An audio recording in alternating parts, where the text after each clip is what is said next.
I am going to explain you the concept of inertia and mass. आपकी new NCERT में ये topic ढंग से नहीं दिया गया, ये सारे पुरानी एनसीईआरटी के क्वेश्चन मेरे नोट्स में से हैं।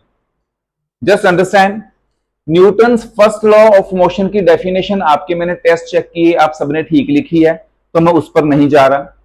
लेकिन लॉ ऑफ इनर्शिया की डेफिनेशन कुछ बच्चों ने ठीक लिखी, कुछ ने गलत। ये कंसेप्ट मेरे को करवाना है तो मैं इसको समझा रहा हूं।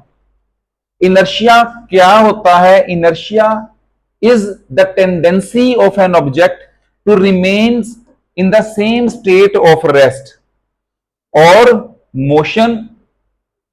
रेस्ट और है, ये ऑफ नहीं है, और motion until an unbalanced force is applied on it. जब तुम एक ऑब्जेक्ट पर अनबैलेंस फोर्स नहीं लगाओगे तो वो जिस स्टेट में है उसी स्टेट में रहना चाहता है।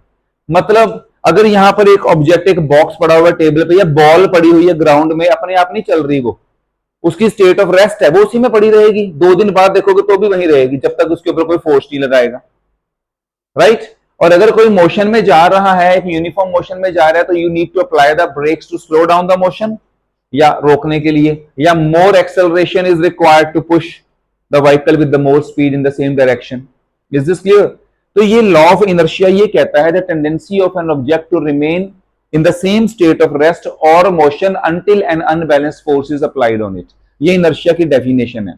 आसान शब्दों में बताऊं तो एक ऑब्जेक्ट जिस अवस्था में है, जिस स्टेट में है, वो उसी में रहना चाहता है। रेस्ट पे है तो रेस्ट में रहना चाहता है, मोशन पे है तो मोशन में रहना चाहता है। अगर एक बॉल ग्राउंड में पड़ी है, तुम उसकी रेस्ट की स्टेट को चेंज करके मोशन में लाना चाहते हो, then you need to apply what? Force.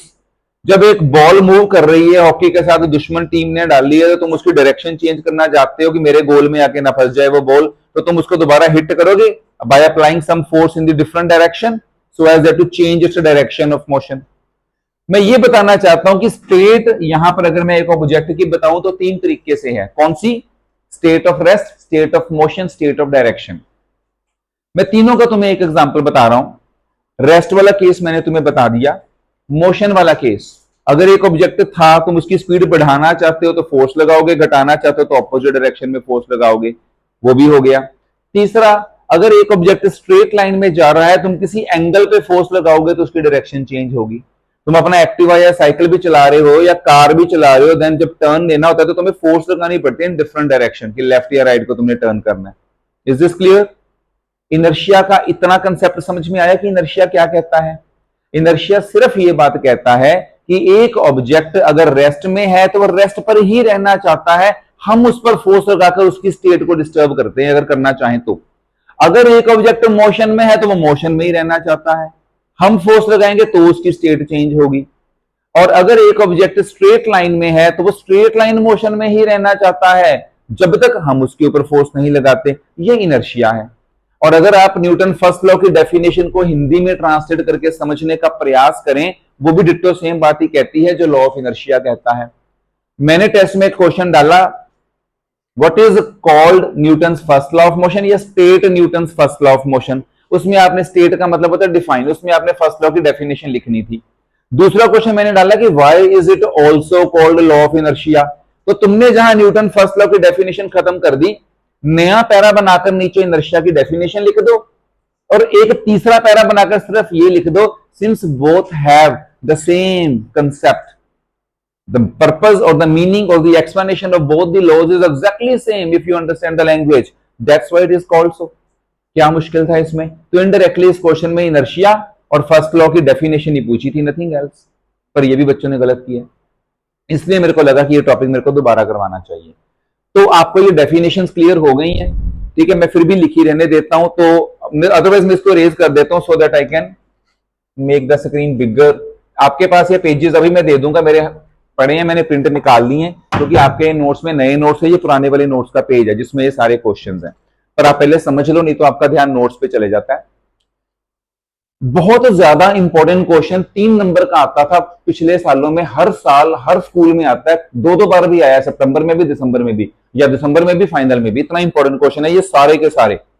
और तुम्हारे स्कूल में अगर तुम्हारी नई बुक में ये सारे क्वेश्चन इस लैंग्वेज में नहीं भी दिए गए, फिर भी इनको पानी की तरह रट लेना, इतने ज्यादा इंपॉर्टेंट है ये। सुनो ध्यान से, क्योंकि कंसेप्ट वही है, लेकिन आपकी बुक में लैंग्वेज में नहीं दिया, पर you need to do that. Why do you fall in the forward direction when a moving bus brakes to a stop? पहले इतनी बात समझ लो, तुम जब बस जा रही है 90 की स्पीड से, तुम बैठे हुए, अचानक ड्राइवर को लगा आगे को गाय आ गई, उसने ब्रेक मारी, हमारा पैनल पे जाके सिर लगता है। छोटा बच्चा कार में तुम ड्राइव कर रहे हो, पर साथ वाली सीट में भाई तुम्हारे फ्रेंड के साथ उसने गोदी में पकड़ा हुआ है, तो जैसे ही तुम फास्ट ब्रेक मारोगे उसका हेड पैनल पे हिट होगा। इवन एक्सीडेंट के टाइम पे भी यही होता है जब हम अचानक फास्ट ब्रेक मारते हैं, right?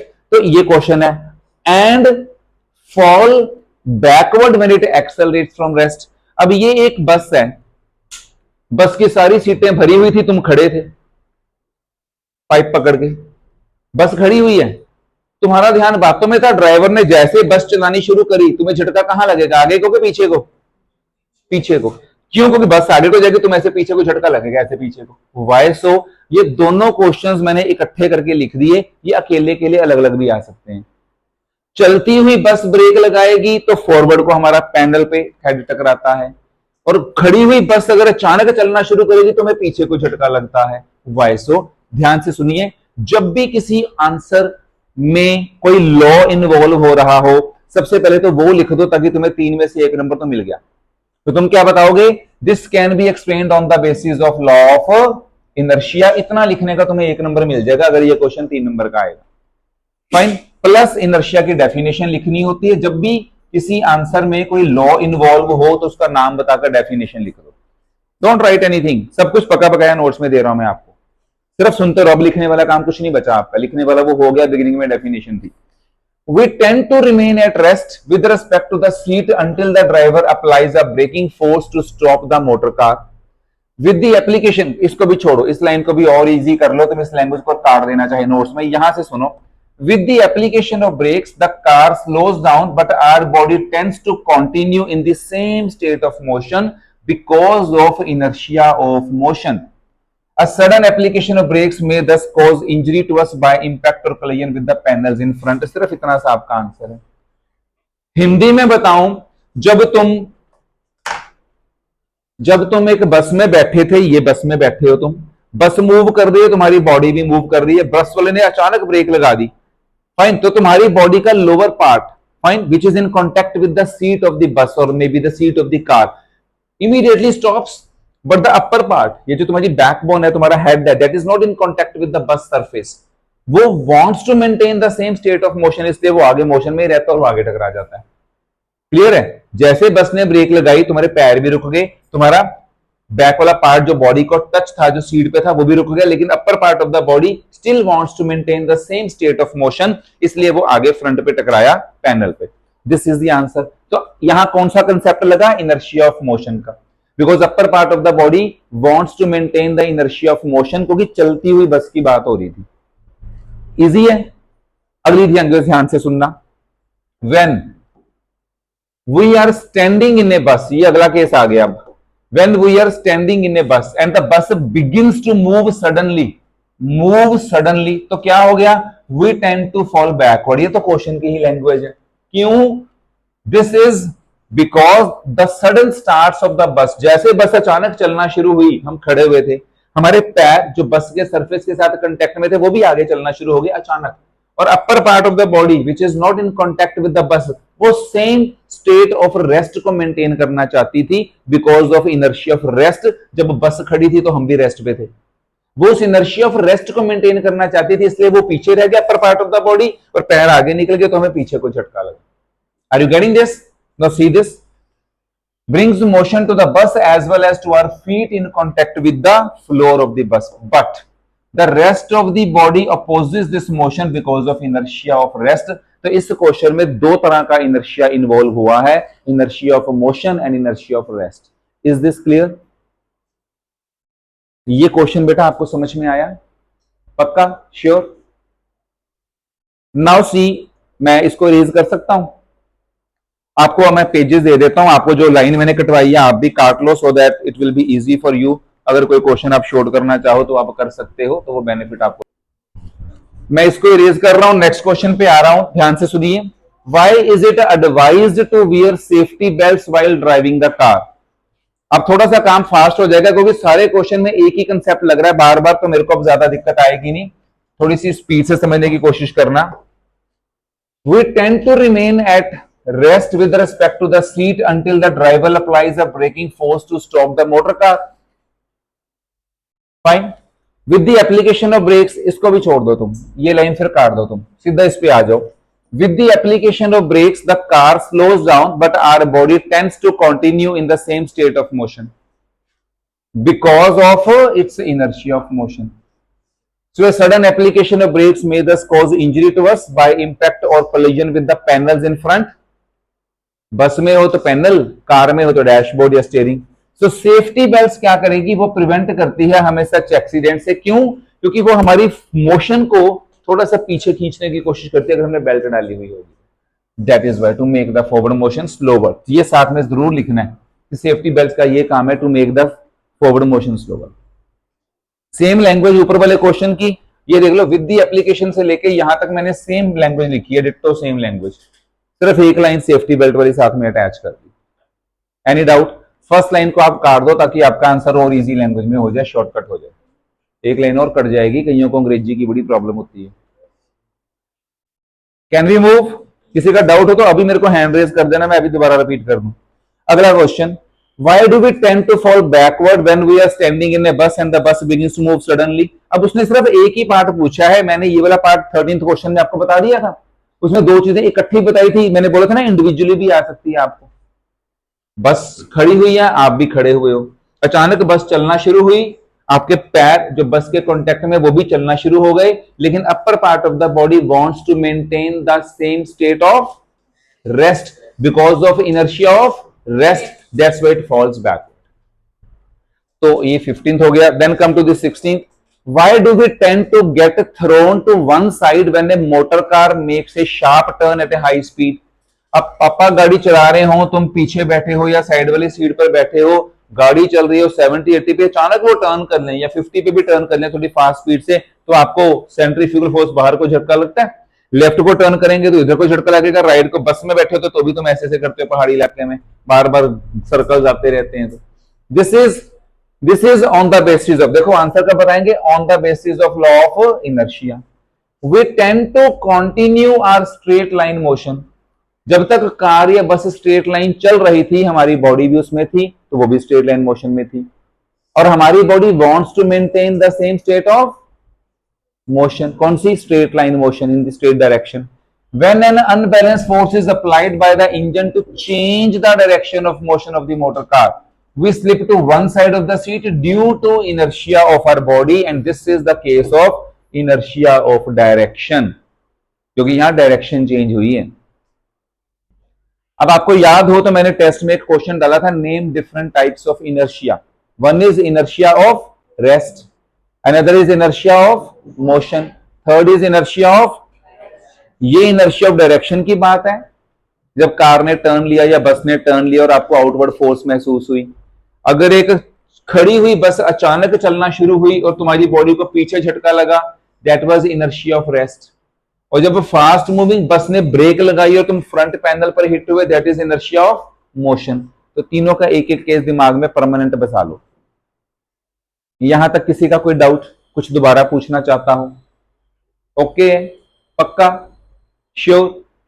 Now see, why only the carrom coin. ये सारे क्वेश्चन मैंने टेस्ट में डाले थे इस उम्मीद से कि तुम करोगे, पर आप लोगों को कंसेप्ट नहीं पता था, तो अब मैं दोबारा फिर लिखने को दूंगा। ये कभी तुमने कैरम खेला हो तो जो थोड़ा सा एक्सपर्ट हो, कुछ ज्यादा हो, तो मेरे साथ कंपटीशन करना। आप सेंटर में हम कॉइन्स लगा देंगे, तुम यहां से स्ट्राइकर मारते हो तो कई बार क्या होता है, बिल्कुल बॉटम कॉइन निकलता है और सीधा होल में जाता है, और बाकी पूरा का पूरा जो स्ट्रैक ऑफ कॉइन था वो एज इट इज रहता है, वो गिरता भी नहीं है, हिलता भी नहीं है, ना ही उसमें से कोई कॉइन डिस्टर्ब होता है, एज इट इज मेंटेन रहता है अपनी पोजीशन को। Right? Why so? This is the question. अब कारण समझिए, जैसे ही तुम्हारा स्ट्राइकर उस बॉटम कॉइन को हिट करता है, बॉटम कॉइन निकल जाता है, और उसके ऊपर वाले सारे coins they want to maintain the same state of dash rest due to inertia of rest. तो वो अपनी पोजीशन मेंटेन रखना चाहते हैं, तो वहीं पे वहीं रहते हैं, बॉटम कॉइन निकल जाता है क्योंकि बॉटम कॉइन को हिट मिली है, फोर्स मिली है। दिस इज बिकॉज ऑफ, देखो आंसर हमेशा शुरू यहां से करना है, because of law of inertia. If the hit is strong enough, the bottom coin moves out quickly. Once the lowest coin is removed, the inertia of other coins makes them fall vertically on the table. The tendency of, ये मैंने inertia की definition बताई है, ये आपने जिस भी question के आंसर में inertia बताना है, चाहे inertia of rest, चाहे motion, चाहे direction, पर definition जरूर बतानी है at the end, separate para बनाकर, जैसे मैंने बताई है। चाहे साथ में स्टार भी लगा देना, पेपर में भी लगा देना, कोई आफत नहीं आई, कोई नंबर नहीं काटेगा। Concept is okay to you. एक और काम सुनो, अब name different types of inertia आपको पता लग गया। तीनों की एक एक एग्जांपल आपने देनी हो तो आप यहां लिख सकते हो, वैसे हम बहुत सारी एग्जांपल्स कर चुके हैं। एक और काम सुनो, घर जाकर एक ग्लास लेना, कांच का ले लो, स्टील का ले लो, डजंट मैटर। एक प्लेइंग कार्ड लेना, यू नो प्लेइंग कार्ड, एक प्लेइंग कार्ड को उसके ऊपर रख लेना, उसके ऊपर 5 रुपए का कॉइन रखना। अब तुमने कार्ड को फ्लिक करना है, शार्प, बहुत ज्यादा जोर से फ्लिक करोगे तो कार्ड के साथ कॉइन भी निकल जाएगा, ज्यादा स्लो फ्लिक करोगे तो भी काम नहीं बनेगा। तो विद प्रैक्टिस होगा वो। तो फ्लिक कितनी की लगानी है कि कार्ड खिसक जाएगा, कॉइन कप के बीच में गिरेगा। Why the coin did not move along with the playing card? Reason is this, the coin is having inertia of rest. So when you push, when you hit the card flicks away, the card moves from its position because of the hitting force of your finger, but the coin kept on the playing card wants to maintain the same state of rest because of inertia of rest. That's why it fell into the glass. ये देखो, the inertia of the coin tries to maintain its state of rest even when the card flows off. That उसके बाद ये definition लिखी हुई है inertia की, simple one line answer. Any doubt? अब मुझे एक बात बताओ, अगर किसी का मास ज्यादा होगा, अच्छा चलो एक बात बताओ, यहां पर मैंने एक बॉक्स रखा, एक बॉक्स रेस्ट पर है, एक और बॉक्स रखा जिसके अंदर मैंने 4-5 ब्रिक्स डाली हुई हैं। ये वाला बॉक्स पहले वाला खाली था, दूसरे वाले में मैंने ब्रिक्स डाली हुई हैं, दोनों रेस्ट पर हैं। तुम दोनों का इनर्शिया ऑफ रेस्ट ब्रेक करना चाहते हो, दोनों को मूव करवाना चाहते हो, किस पर ज्यादा फोर्स लगानी पड़ेगी? जिसमें तुम्हें ब्रिक्स डाली हुई है। क्यों? उसका इसका मतलब उसमें इनर्शिया ऑफ रेस्ट क्या था खाली वाले बॉक्स का कंपैरेटिवली? कमाल है यार, एक में इनर्शिया ऑफ रेस्ट है, दूसरे में भी है, दोनों का इनर्शिया ऑफ रेस्ट तुम ब्रेक करना चाहते हो, तो ज्यादा फोर्स किसमें लगानी पड़ी? जिसमें ब्रिक्स थी। क्यों? क्योंकि उसका मास ज्यादा था। तो इसका मतलब मास ज्यादा था तो इनर्शिया ज्यादा था, तभी उसका इनर्शिया ज्यादा था, तो हमें उस इनर्शिया को ब्रेक करने के लिए फोर्स ज्यादा लगानी पड़ी। तो यहां से क्या रिलेशन प्रूफ हुआ? मोर is the mass, more is the inertia. More is the mass, more is the, is this clear? याद रहेगी ये बात। अब ध्यान से सुनो, इसको मैं रेज कर रहा हूं, अगले क्वेश्चन पे आगे हम। Why does the water spill out when a water filled tumbler on a tray turns around very fast? क्यों होता है ऐसा? Because the water wants to maintain, this is because of inertia of rest, because the water wants to maintain the same state of rest, that's why it spills out when we turn around the tray very fast. क्यों? तुमने tray तो हिला दी, अंदर से उसके अंदर पड़ा glass भी हिल गया, पर अंदर वाला पानी कहता मैं तो सेम स्टेट में रहना चाहता हूं रेस्ट वाली पे। वो वहीं यहाँ पर ग्लास हिल गया तो फिर वो छलकेगा, पानी बाहर आएगा, simple. This is because the water present in the glass or the tumbler wants to maintain the same state of rest because of inertia of rest. So when we move the tray or the glass very fast, the glass or the tray is moving very fast, but the water inside it wants to maintain the inertia of rest. That's why it spills out. यहां तक कोई doubt? ये सारे question मेरे test में थे almost. अगला, why is a groove provided in a saucer for placing the tea cup? देखा तुमने कप और सॉसर में, जब तुम कप प्लेट पे चाय पीते हो तो वो जो सॉसर होती है उसके सेंटर में सर्कल बना होता है, कप बिल्कुल उसी में फिट किया होता है हमने जब रखते हैं तो। Why so? क्यों? It prevents the cup from toppling over in case of sudden jerks. अब मेरी बात सुनो, तुम्हारे घर में 2 ट्रे हैं, तुम्हारा तो पता नहीं, हमारे घर में है एक ट्रे है, एक ट्रे के अंदर कोई कंपार्टमेंट्स वगैरह कुछ नहीं बने हुए, मम्मी ने 4 ग्लास तुम्हें चाय डाल के दे दी या 4 कप चाय डाल के दे दी, मेहमानों को ड्राइंग रूम में जाके दे आओ। अब काम बता, तुझे कभी कितना नहीं ट्रे पकड़ के जा रहे हो, वो चाय के कप खिसकते जा रहे हैं बीच में से, कोई इधर, क्योंकि ट्रे बिल्कुल स्ट्रेट तो हल्की सी इधर हो गई, इधर हो गई, इधर हो गई, इधर हो गई, तो कप खिसकेगा बीच में से। लेकिन ऐसी ही ट्रे तुम्हारे घर में एक और है जिसके अंदर प्रॉपर ग्रूव्स बनी हुई है, या ग्लास वाली ट्रे देखी होगी जिसमें ग्लास फिट हो जाता है प्रॉपर। अब उसमें कंपैरेटिवली अगर तुम लेके जाओगे तो खिसकने का चांस कम है। Toppling of cup of tea और maybe the glass of water, there is less chance. तो जो कप प्लेट होती है जिसको सॉसर कहते हैं, वो सॉसर में जब कप रखते हो तो जनरली वो सेंटर में बने हुए ग्रूव के पार्ट में तुम रखते हो, सो दैट अगर तुम इधर से उधर किसी को पकड़ाओगे भी तो वो खिसकेगा नहीं। ध्यान से घर जाके देखना, अगर बहुत बढ़िया बॉन चाइना वाली फाइन क्रॉकरी घर पे पड़ी हो तो कप प्लेट्स होंगी, सॉसर वाले कप प्लेट्स होंगे, कुछ में तो सेंटर में वो ग्रूव बनी होगी। कई बार ऐसी प्लेट्स होती हैं जब थोड़ी सस्ती वाली क्रॉकरी होती है वो सेंटर में ग्रूव नहीं बनी होती, लेकिन कप साथ में है, सुंदर साथ में उसी के डिजाइन का बना होगा। एक बार उसमें तुम चाय रख के किसी को पकड़ाने की कोशिश करना, वो कप थोड़ा सा हिलेगा, खिसकेगा। एक बार वो सॉसर के जो ग्रूव वाली पोजीशन थी वहां रख के उसको मूव करवाने की कोशिश करना, किसी को दूसरे रूम में जाके चाय देने की, वहां खिसकने का चांस कप का इजीली नहीं होगा। तो यू गॉट द आंसर। तो ये जो सॉसर के बीच में ग्रूव बनी थी वो इनर्शिया ऑफ रेस्ट को मेंटेन करने में हेल्प कर ली थी, ताकि टॉपलिंग ना हो, ताकि बीच में पड़ी चाय या पानी गिरे ना। Is this okay? Can we move? Next question, how are inertia and mass related, और do all bodies have the same inertia? ये मैं अभी बता के हटाऊं। The inertia of an object is measured by its mass. कैसे? More is the mass, more is the inertia. इसका मतलब all bodies do not have same inertia. The bodies, those who will be heavier, they will be having more inertia. The bodies, those who will be lighter, they will be having less inertia. I repeat, आपने shoes का box सड़क में रखा हुआ है और उस खाली है, वो आपने जोर से हिट किया, बॉक्स इतनी दूर चले जाता है। अगली बार आप बॉक्स में 4 ईंटें डाल के बंद करके रख दो, किसी को पता ना लगे, जब तुम जोर से हिट करोगे your foot will be injured, the box will displace may be a little bit. Why so? Because its mass was more, its inertia of rest was more. Is this clear?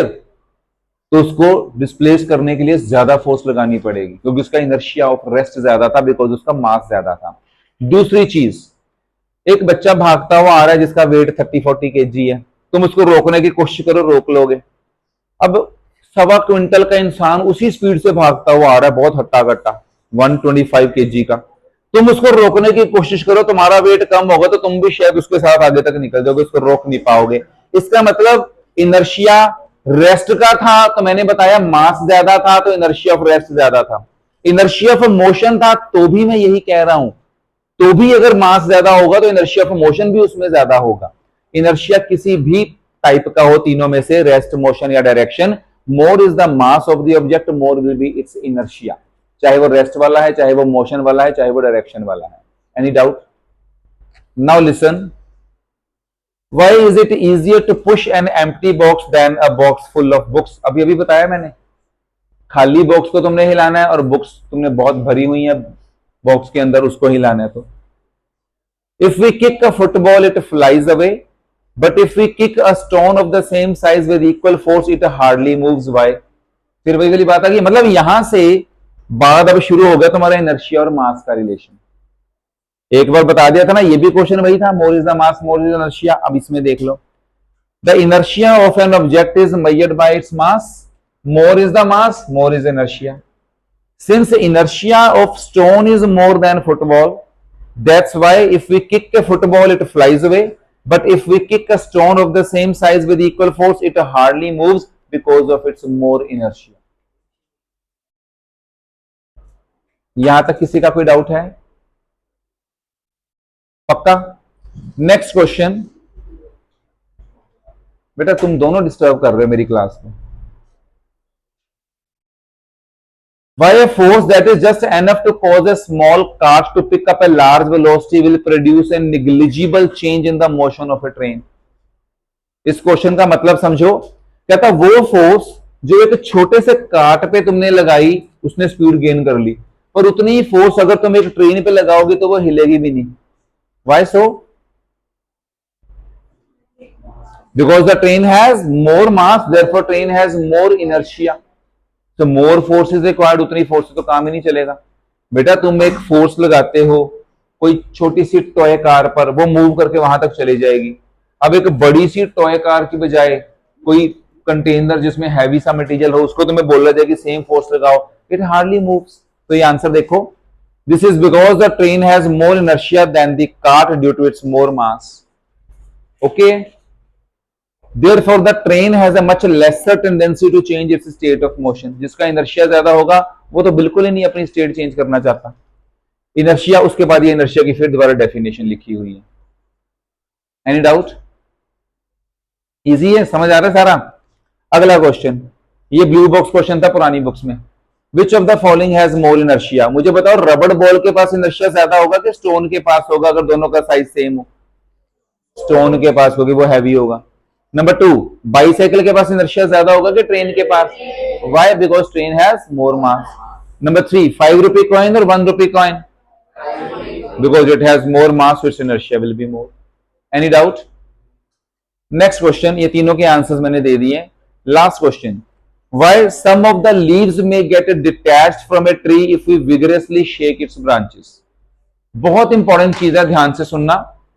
एक पेड़ है, उसकी जो stem थोड़ी नीचे थी, जहां पर तुम्हारा हाथ अप्रोचेबल था, तुमने उसको पकड़ा और उस ब्रांच को जोर जोर से हिलाया, उसके कुछ लीव्स दे में fall down. Why so? Leaves के पास कौन सा इनर्शिया था तुम्हारे हिलाने से पहले? Wonderful, very fast, quick. Leaves want to maintain the same state of rest because of inertia of rest. But when we vigorously shake the branches of a tree, their inertia of rest जो leaves का है वो अपनी same position maintain करना चाहता है, और ये स्टेम है जिसको हम जोर जोर से हिला रहे हैं, तो पॉइंट ऑफ अटैचमेंट से वो ब्रेक हो जाता है। इवन जो फ्रूट्स होंगे, ठीक है ना, वो भी वहां से ब्रेक हो जाएंगे, तो दे मे फॉल डाउन, द फ्लावर्स में फॉल डाउन। तो see it's answer. Some leaves of tree get detached when we shake its branches vigorously. This is because when the branches of a tree are shaken, it moves to and fro. Branches हिल रही हैं, but its leaves tend to remain at rest because of inertia of rest. This is because the inertia of the leaves tend to resist the to and fro motion. तो उनके बीच में आपस में वो strain पड़ा, खींच पड़ी, टेंशन क्रिएट हुई। So due to this reason, the leaves fall down from the tree when we vigorously shake the branches of a tree। और इसके नीचे कंक्लूड नोट्स आपके हाथ में है, तो दोबारा फिर एक चीज बार बार लिख लो, मैं बार बार बता रहा हूं, मोर is the mass, more is the, yes, more is the mass, more is the, हाँ, ये जरूर नीचे स्टार डाल के बड़ा बड़ा लिख लो ताकि आपके दिमाग में ये कंसेप्ट फिट रहे। And less is it's tendency, and लिख लो फिर, and thus less is its tendency to get change by applying force from its state। less is its tendency, या और छोटा कर लो इसको, lesser या thus it will not change its state। इसलिए वो अपनी स्टेट चेंज नहीं करेगा ऑफ रेस्ट और मोशन। कोई भी स्टेट हो, चाहे रेस्ट की हो, चाहे मोशन की हो, चाहे डायरेक्शन की हो, जितना ज्यादा मास उतना ज्यादा इनर्शिया, और इसीलिए वो अपनी स्टेट चेंज नहीं करेगा क्योंकि उसका इनर्शिया ज्यादा है, चाहे वो स्टेट रेस्ट की थी या मोशन की थी। यहां तक बेटा किसी ने कुछ पूछना है? That's all for this topic.